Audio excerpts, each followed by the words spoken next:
நம்முடைய பிதாவாகிய தேவனாலும் குமாரனாகிய இயேசு கிறிஸ்துவினாலும் பரிசுத்த ஆவியினாலும் உங்களுக்கு கிருபையும் சமாதானமும் உண்டாவதாக. நாம் தொடர்ந்து ஆண்டவராகிய இயேசு கிறிஸ்து பரலோகம் போய் பரிசுத்த ஆவியை அனுப்பிவிட்டு சீடர்களை கொண்டு செய்த பணிகளை தொடர்ந்து பார்த்து வருகிறோம். இந்த நாளிலும் இந்த 6ஆம் அதிகாரத்திலே மிக முக்கியமாக ஆரம்ப திருச்சபையிலே காணப்பட்ட ஒரு காரியத்தை, நடைபெற்ற ஒரு சம்பவத்தை வேதம் எழுதி வைத்திருக்கிறது. இந்த அதிகாரம் சேவான் என்று சொல்லக்கூடிய ஒரு மனிதனுடைய ஊழியத்தின் ஆரம்பமாக காணப்படுகிறது. 2ஆம் அதிகாரம், 3ஆம் அதிகாரம், 4ஆம் அதிகாரம், 5ஆம் அதிகாரத்திலே பேதுரு, யோவான் இவருடைய ஊழியமும், இந்த 6ஆம் அதிகாரம், 7ஆம் அதிகாரத்திலே சேவானுடைய ஊழியமும் அவனுடைய ஆரம்பமும் இங்கே ஆரம்பிக்கிறதை நாம் பார்க்க முடியும். சேவான் எப்பொழுது தன்னுடைய ஊழியத்தை ஆரம்பிக்கிறான் என்று சொன்னால், அப்போஸ்தலர் 6ஆம் அதிகாரம் 8ஆம் வசனம் சொல்லுகிறது. வாசிக்கலாம். அப்போஸ்தலர் 6ஆம் அதிகாரம் 8ஆம் வசனம்.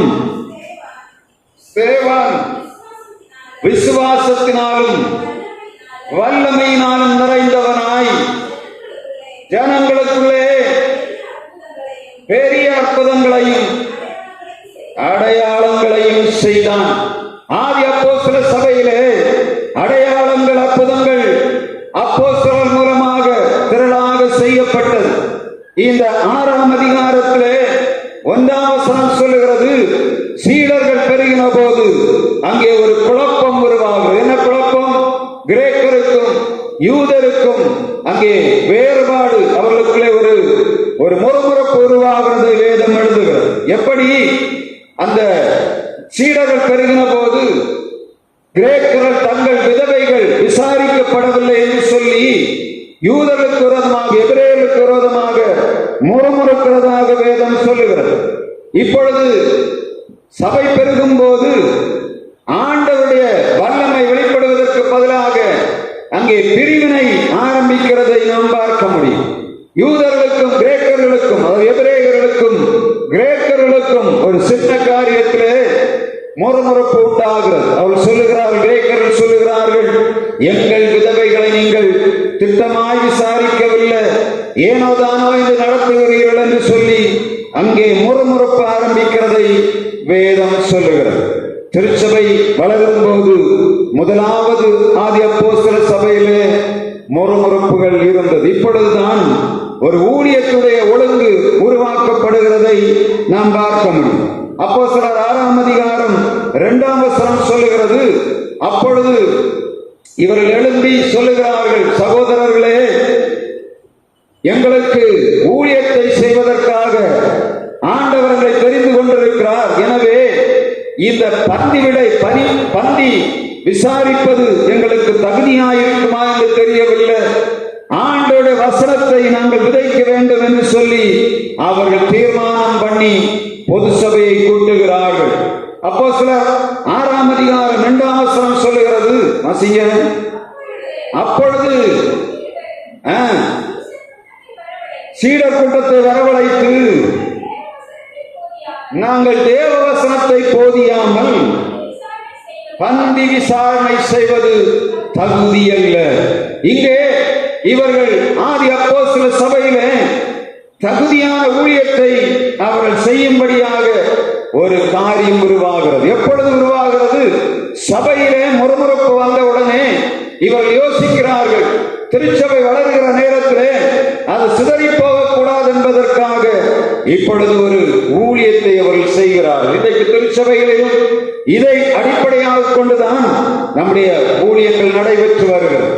பந்தி விசாரிப்பு செய்வது எங்களுக்கு தகுதி அல்ல. அப்படியானால் என்ன தகுதி? வசனம் சொல்ற 6ஆம் அதிகாரம் 4ஆம் வசனம், நாங்களோ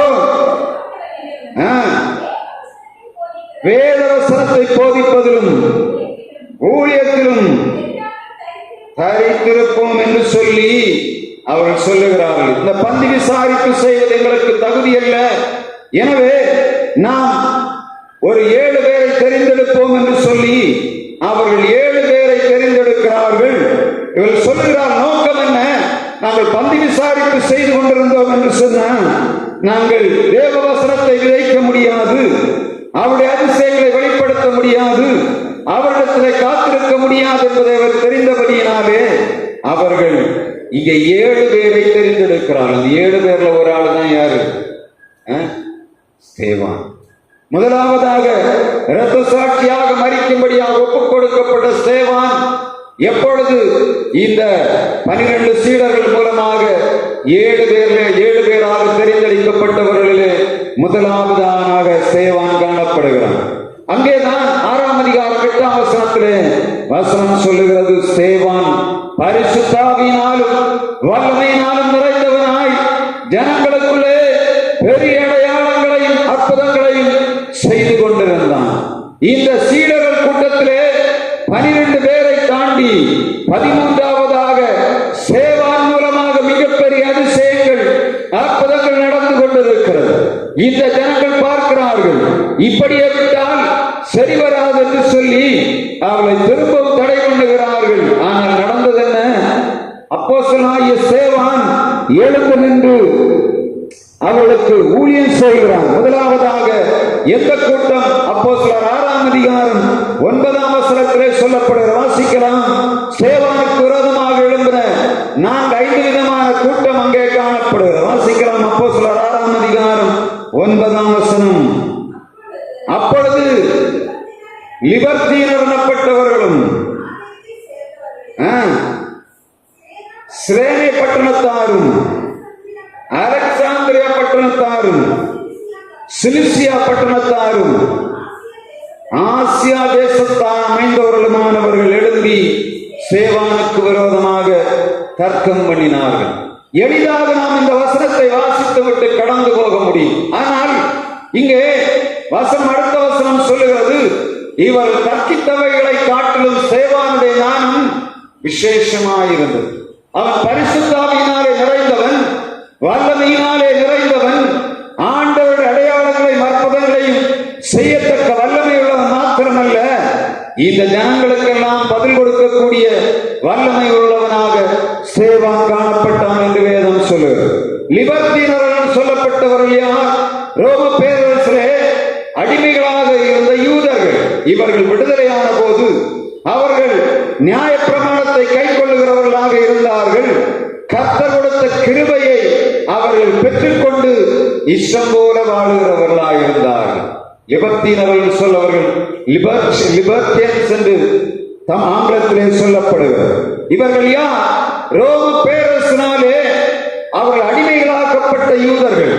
கிறிஸ்தவர்களானபடியினாலே அடிமைகளானார்கள். ஆனால் இவர் விடுதலையாக்கப்பட்ட போதோ இவர் நியாய பிரமாணத்தை அவர்கள் கை கொள்ளுகிறவர்களாக இருந்தாலும் ஆண்டவர் கொடுத்த கிருபையை தவறாக பயன்படுத்தினார். இன்றைக்கும் இந்த கூட்ட உலகத்திலே பெருத்து கிடக்கிறது.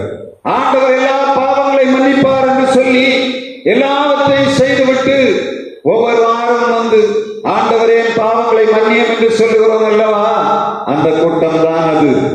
ஆண்டவருடைய வார்த்தை சொல்லுகிறது, பாவத்திலிருந்து விடுதலை பெற வேண்டிய ஜனங்கள் பாவத்தை செய்துவிட்டு கர்த்தர் அன்புள்ளவர், கர்த்தர் கிருபை நிறைந்தவர், அவர் எந்த தவறையும் செய்ய மாட்டார், பாவிகளை அவர் கடிந்து கொள்ள மாட்டார் என்று சொன்னார். அவர் கிருபையுள்ள தேவன் என்று சொல்லி திரளான ஜனங்கள் இந்த தேசத்தில் இன்றைக்கு சுத்தி கொண்டு கிடக்கிறார். நான் சமீபத்தில் ஒரு மனிதனுடைய காணொலியை பார்த்தேன். அவர் சொல்லுகிறார், இயேசு என்னை விடுதலையாக்கி விட்டார், நான் பாவம் செய்தாலும் இனி என்னை அவர் கண்டுகொள்ள மாட்டார், ஏன்னா நான் கிருபைக்குள்ள வந்து விட்டேன் என்று சொல்லி பிரசங்கம் பண்ணி அவர் பப்ளிக்காக சினிமா பாட்டை பாடுகிறார். எங்க ஆராதனையில சினிமா பாட்டை பாட கேட்ட சொல்லுகிறார், ஆண்டவர் கிருபையினாலே நான் சகலத்திலும் விடுதலையாகி இருக்கிறேன், நான் எதை செய்வதற்கும் உரிமை பெற்றிருக்கிறேன், எதை